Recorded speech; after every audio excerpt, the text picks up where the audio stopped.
विफाक में हुकूमत साजी कमीशन, पीपल्स पार्टी और नून लीग की कमेटियां आज फिर सर जोड़ के बैठेंगी। शराकत इक़्तिदार के फॉर्मूले पर गौर होगा। दोनों जमातों की राबता कमेटियों के दरमियान मुज़ाकरात के 5 दौर हो चुके हैं, लेकिन कोई नतीजा अब तक नहीं निकला।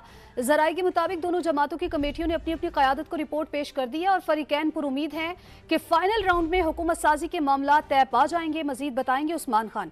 उस्मान, क्या डिटेल्स हैं?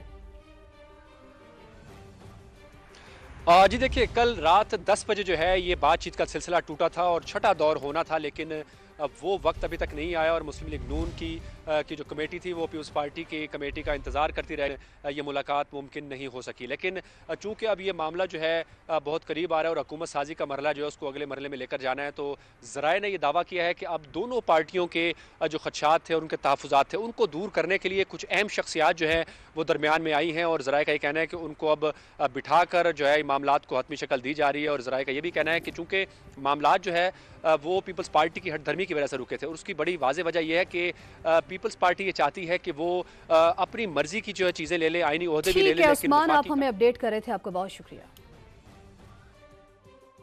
मरकज और सूबों में हुकूमत साजी के मामले पर एमक्यूएम भी सरगर्म। कराची वापसी के बजाय मुत्तहिदा वफ्द ने शहर इक़्तिदार में क़याम बढ़ा दिया। एमक्यूएम का वफ्द आइंदा 24 घंटे में नून लीगी कमेटी से एक और मुलाकात करेगा। मुज़ाकरात के हतमी राउंड में एमक्यूएम अपनी शराइत नून लीग के सामने रखेगी। मुतालबात में सिंध की गवर्नरशिप, बल्दियाती इख्तियारात से मुताल्लिक़ आईनी तरमीम में ताउन शामिल है। एमक्यूएम सिंध खुसूसन कराची समेत शहरी इलाकों के तरक्याती कामों की तजावीज़ देगी। एमक्यूएम ज़राए ने दावा किया है कि हुकूमत साजी के लिए मामलात आइंदा 2 रोज़ में तय पा जाएंगे। हुकूमत साजी का अमल मुकम्मल करने में काफ़ी दिन बाकी हैं। आइन के तहत कौमी असम्बली का इजलास 29 फरवरी तक बुलाया जा सकता है। निगरान विफाकी वज़ीर इत्तलात मुर्तज़ा सोलंकी की गुफ्तगू, कहा हुकूमत साजी के लिए सियासी जमातों में मुज़ाकरात चल रहे हैं, इत्तफाक न हुआ तो आइन में हल मौजूद है। इनके तहत 29 फरवरी आखिरी दिन है कौमी असम्बली के इजलास बुलाने का।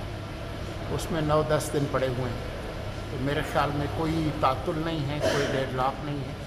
एक मामूल की कार्रवाई है, क्योंकि एक मुनक़सिम पार्लिमान है, किसी जमात के पास सादा अक्सरियत नहीं है, तो इस वजह से इनके मुज़ाकरात चल रहे हैं और मेरे ख्याल में वो तेज़ी के साथ जो है वो तकमील तक पहुंच जाएंगे। कोई इत्तेफाक राय पैदा नहीं होता तो हमारा जो आइन है वो खासा जामे और मुफस्सिल है और हर सूरत हाल से निकलने के रास्ते उसी आइन के अंदर मौजूद है। 3 सियासी जमातों ने मिलकर फैसला ना किया तो फिर GHQ फैसला करेगा। सेनेटर मुशाहिद हुसैन सैयद का सेनेट में धुआंधार खिताब।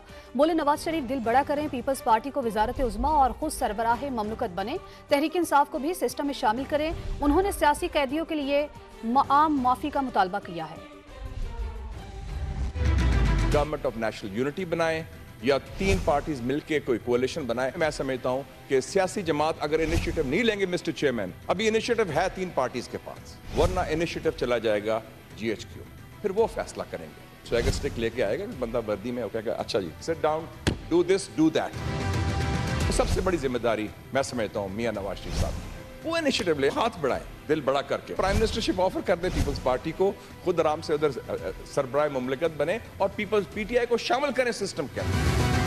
हमने TTP से तो बात कर ली जाके काबुल में, दहशतगर्द जिन्होंने हमने बंदे मारे थे, BLA को हम कहते हैं जनरल एमनेस्टी दे दो। तो हमारे जो सियासी लोग हैं, सियासी कारकुन है, सियासी कायदीन है, उनको जनरल एमनेस्टी देनी चाहिए। जितने सियासी कैदी हैं बशमूल इमरान खान, उनको रिहा किया जाए।